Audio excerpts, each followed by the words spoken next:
is my pleasure to welcome His Excellency Mr. Rama, Prime Minister of Albania. Your Excellency, you have the floor.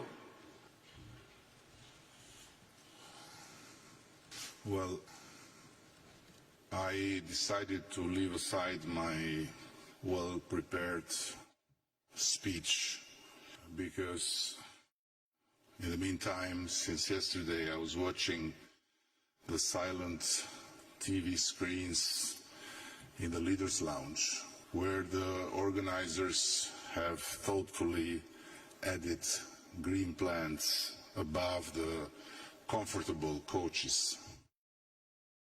People there eat, drink, meet, and take photos together, while images of voiceless speeches from leaders play on and on and on in the background. To me, this seems exactly like what happens in the real world every day. Life goes on with its old habits and our speeches full of good words about fighting climate change, nothing.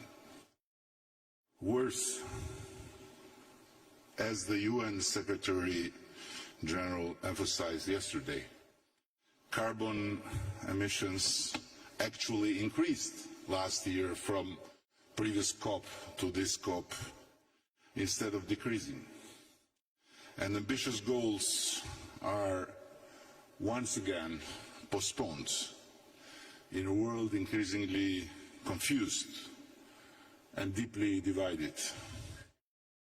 I come here from a little country in the middle of Europe, Albania, where we are proud to have 100% renewable energy production. But what does it mean for the future of the world if the biggest polluters continue business as usual? Far be it from me to lecture anyone. After all, we are used to being lectured, not to lecturing others. But my point is, what on earth are we doing in this gathering over and over and over if there is no common political will on the horizon to go beyond words and unite for meaningful action? And adding insult to the injury, some major and minor players even boycotted this annual global event. What does this mean? For a long time, we Albanians lived under the curse of a brutal history that left us in complete isolation. No individual rights, no freedom of movement, no hope for the future. Recently, we have been blessed with the company of the European Union, and for the first time in our history, freedom, individual rights, hopes and dreams have become part of our lives. But what is happening in Europe and around the world today doesn't leave much room for optimism. Though optimism is the only way of survival we Albanians know.